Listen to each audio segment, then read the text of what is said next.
অপরাজনীতির শিকার হয়ে প্রাণ দেয়া এক মেধাবী কিশোরের নাম তানভীর মোহাম্মদ ত্বকী।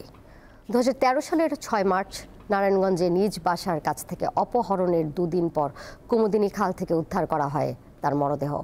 হত্যাকাণ্ডের এক যুগ পেরুলেও অভিযোগপত্র দাখিল হয়নি আলোচিত এই হত্যা মামলার। ত্বকী নেই, চিরন্তন এই সত্য মেনে নিতে পারছেন না মা রৌনক রেহানা। এক যুগ আগে 2013 সালের 6 মার্চ নিজ বাসার কাছ থেকে তানভীর মোহাম্মদ ত্বকীকে অপহরণ করা হয়। 8 মার্চ কুমুদিনী খাল থেকে পুলিশ উদ্ধার করে তার মরদেহ। আশা করি এখন এই সরকার থাকতে থাকতেই এই হত্যার বিচার কার্যকর হয়ে যাবে। দীর্ঘ এই সময়ে সন্তানের স্মৃতিগুলো আঁকড়ে ধরে খুনিদের বিচারের আশায় বুক বেঁধে আছেন বাবা রফিউর রাব্বি। জুন মাসের 3 তারিখ শেখ হাসিনা সংসদে দাঁড়িয়ে যখন বলেন যে আমি ওসমান পরিবারের পাশে আছি, আমি তাদের দেখে রাখবো, ঠিক ওই সময় থেকেই তদন্তটা সম্পূর্ণ বন্ধ হয়ে যায়।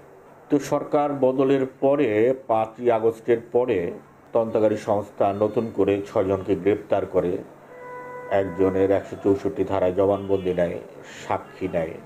ত্বকী হত্যা মামলার পর ঘটনার সঙ্গে জড়িত সন্দেহে 5 জনকে গ্রেফতার করা হয়। তাদের মধ্যে ইউসুফ হোসেন লিটন ও সুলতান শওকত ভ্রমর আদালতে স্বীকারোক্তিমূলক জবানবন্দিও দেয়। জবানবন্দিতে উঠে আসে আজমেরী ওসমানের নেতৃত্বে ত্বকীকে অপহরণের পর হত্যা করা হয়। গত 2রা মার্চ 2025 তারিখে এটা ধার্য তারিখ ছিল, সেটি 81টি তারিখ গেছে, সেই 81টি তারিখেও অভিযোগপত্রটি দাখিল হয়নি। আগামী তারিখ হচ্ছে 17/4।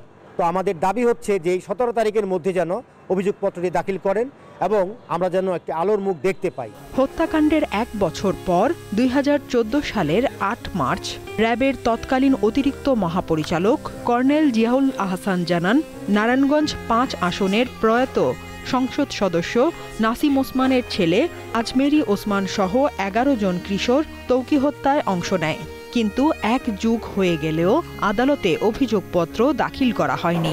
তদন্ত যখন শেষ হবে, ফাইন্ডিং যখন আমরা এটা স্যাটিসফাইড হব, মানে একটা আশানুরূপ একটা ফল পাবো, তখন এটা তদন্ত শেষ হবে এবং আমরা এটা চার্জশিটটা আমরা দিয়ে দিব। মামলার অগ্রগতি নিয়ে হতাশ সুশীল সমাজ। বিগত যে সময়ের কথা আমরা বলি, 15 বছর বা আরও বেশি সময়, এই সময়টাতে যে দুঃশাসন কায়েম হয়েছিল বাংলাদেশে, তার একদম প্রথম দিকের নিদর্শন হচ্ছে আমাদের ত্বকী। আমরা বিশ্বাস করতে চাই এই সরকার অবশ্যই বিচারটি খুব দ্রুত সম্পাদন করবে। দ্রুত এই হত্যার বিচার চায় ত্বকীর পরিবার ও তার স্বজনেরা। দীপ্ত বার্তা কক্ষ।